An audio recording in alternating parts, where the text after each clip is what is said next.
अस्सलाम वालेकुम रहमतुल्लाहि वबरकातुहू। पाकिस्तान बामुकाबला इंग्लैंड तीसरा वनडे मैच इख्तिताम पजीर हो चुका है, मगर इस तीसरे वनडे मैच के अंदर पाकिस्तान का नतीजा नहीं बदल सका। मतलब ये कि पाकिस्तान को शिकस्त का सामना करना पड़ा है। अब इस पर बंदा क्या ही बात करें, मेरे ख्याल से इतनी ज़्यादा बात करनी भी नहीं चाहिए। हम बातचीत करने जा रहे हैं क्या उस वाक़े को जिसको सोशल मीडिया पर काफ़ी तेज़ी के साथ वायरल किया जा रहा है और ये समझाया जा रहा है कि भाई लड़ाई हो चुकी है, गालियों का तबादला हुआ है और सरफराज अहमद और शदाब खान के दरमियान ठन चुकी है। मैं आपको कंप्लीट डिटेल देता हूं।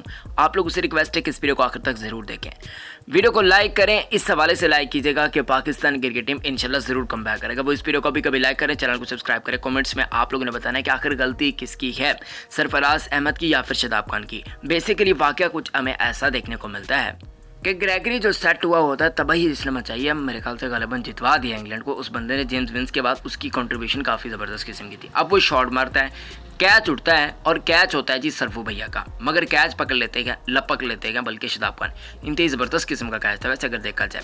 अब सरफराज अहमद क्या कहना शुरू कर देते हैं कि भैया कैच में। अगर हम इस वीडियो को गौर से देखते हैं तो नादरीन हमें ऐसा लगता है जब बॉल उठ रही थी कैच के लिए तो जनाब ऐसे में शदाब खान थोड़ा सा आगे बढ़ा था, जिस पर सरफराज अहमद रुक जाते हैं। अब सरफराज अहमद चूँ ही रुके तो ऐसे में शदाब खान को भागना पड़ता है और वो एक इंतहाई बेहतरीन किस्म का कैच पकड़ते हैं। यार बहुत मुश्किल कैच होता है, मगर शदाब खान उसको पकड़ लेते हैं। शदाब खान सरफराज की तरफ इशारा करते हैं, जिस पर सरफराज अहमद थोड़े से नाराज टाइप दिखाई दिए जाते हैं, क्योंकि सरफराज अहमद चाहते थे कि वो इस पर कैच। अब सरफराज अहमद काफ़ी ज़्यादा गुस्से में आ जाते हैं, जैसा कि आपने देखा भी होगा। इंतहाई गुस्से के अंदर थे। सरफराज अहमद कुछ समझा रहे थे और बाकी खिलाड़ी हंस रहे थे, इमामुल हक और बाबर आजम साहब, शदाब खान भी हंस रहे थे, मगर हमारे सरफू भैया को हमने हंसते हुए बिल्कुल भी नहीं देखा। यानी कि वो काफ़ी ज़्यादा परेशान और नाराज टाइप दिखाई दिए जा रहे थे। यानी कि आजकल उनकी परेशानियां कम नहीं हो रही है। एक तो उनको प्लेइंग 11 के अंदर जगह नहीं मिलेगी। इस वाक़े को देखते हैं तो इतनी बड़ी लड़ाई मेरे ख्याल से हुई नहीं है, क्योंकि बाबर आजम हंसते हुए दिखाई दिए जाते हैं, हारिस रऊफ, इमामुल हक ये सारे हंस रहे होते, शदाब खान भी हंस रहे थे, मगर सरफराज अहमद थोड़े से गुस्से में होते। और इस मामले को जल्दी रफा दफा कराने में भी बाबर आजम साहब का हाथ है। आपको क्या लगता है कमेंट्स में जरूर बताइएगा। बहुत ही